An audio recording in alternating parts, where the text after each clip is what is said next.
आज ही Doubtnut app download करें। Doubtnut पर होगा अब आपके सभी मैथ्स, केमिस्ट्री, फिजिक्स और बायोलॉजी डाउट्स का सफाया। बस अपने क्वेश्चन की फोटो खींचो, उसे क्रॉप करो और तुरंत वीडियो सोल्यूशन पाओ। Download now. In this question, we have given a particle moves 1/4 of a circular path of radius 20 meter in 10 second. The magnitude of average velocity of the particle is. तो हमें क्या calculate करना था? magnitude of average velocity of the particle. तो मान लेते इस तरह से कोई एक पार्टिकल देखो किसी सर्कल में मूव कर रहा था। अगर मैं उसके डायमीटर खींचता तो एक ऐसी लाइन जो इसके सेंटर से पास करती है वो हमारा डायमीटर हो जाता है। अब क्वेश्चन में गिवन है पार्टिकल देखो 1/4 मूव करता है। 1/4 का मतलब इस सर्कल का 1/4 पार्ट मूव करता है। मान लेते हैं हमारे पास देखो ये पॉइंट है, सर्कल का सेंटर होगा, इसकी रेडियस होगी, रेडियस हमें गिवन है कितना 20 मीटर। अब क्वेश्चन में गिवन है पार्टिकल 1/4 सर्कल का मूव करता है। 1/4 का मतलब इस सर्कल का अगर पार्टिकल यहाँ से मोशन करता है यहाँ तक पहुंचेगा, देखो 1/4 पार्ट ही 1/4 होता है। तो यहाँ से लेट से पॉइंट ए से पार्टिकल पॉइंट बी पे पहुंचा तो देखो इस सर्कल का कितना पार्ट मूव किया है 1/4। तो कितना टाइम लगा पॉइंट ए से बी तक जाने में, वो टाइम हमें गिवन है। देखो इस पार्टिकल को लगा है टाइम t = 10 सेकेंड का। तो हमसे पूछा जा रहा है पार्टिकल का एवरेज वेलोसिटी बताइए। तो आपको पता होगा एवरेज वेलोसिटी का जो फॉर्मूला होता है, देखो एवरेज वेलोसिटी जो होता है उसकी वैल्यू कितनी होती है? Total displacement. यहाँ से एक बार फॉर्मूला लिख लेते हैं।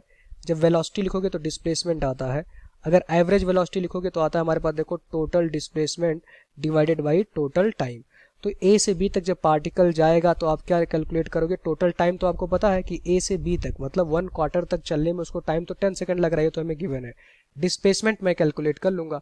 तो यहाँ पे देखो डिस्प्लेसमेंट कैसे निकालेंगे। डिस्प्लेसमेंट क्या होता है? दो पॉइंट के बीच की जो शॉर्टेज डिस्टेंस होती है वही हमारा डिस्प्लेसमेंट होता है।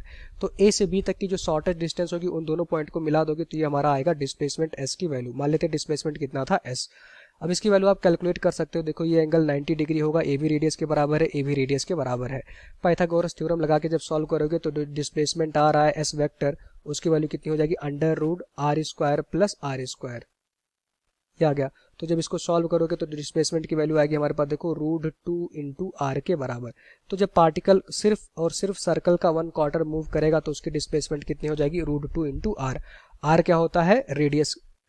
बस यहाँ पे सब कुछ सॉल्व हो चुका है। हमें एवरेज वेलोसिटी चाहिए था, तो v एवरेज = टोटल डिस्प्लेसमेंट कितना है? s के बराबर divided by total time late से t था।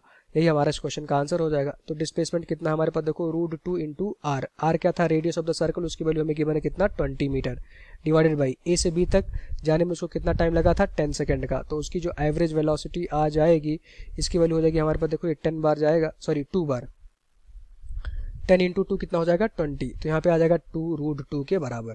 तो जब इसको सॉल्व करोगे आपको पता होगा √2 की वैल्यू होती है 1.41 इंटू यहाँ पे आ जाएगा 2। तो एवरेज वेलोसिटी यहाँ से आती है हमारे पास देखो एवरेज वेलोसिटी = आता है 2.8 मीटर पर सेकेंड। ये आ गया हमारे पास इस क्वेश्चन का आंसर। तो अगर ऑप्शन चेक करोगे तो 2.8 मतलब ऑप्शन नंबर 1 इस क्वेश्चन का राइट आंसर होगा। हमने पॉइंट के सिर्फ एक डिजिट लिखा है, यहाँ पे 2 डिजिट लिखा है, मतलब आंसर यही होगा। Thank you.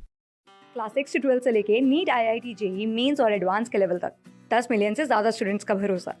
आज ही डाउनलोड करें डाउटनेट ऐप या व्हाट्सएप कीजिए अपने डाउट्स 8400 400 400 पर।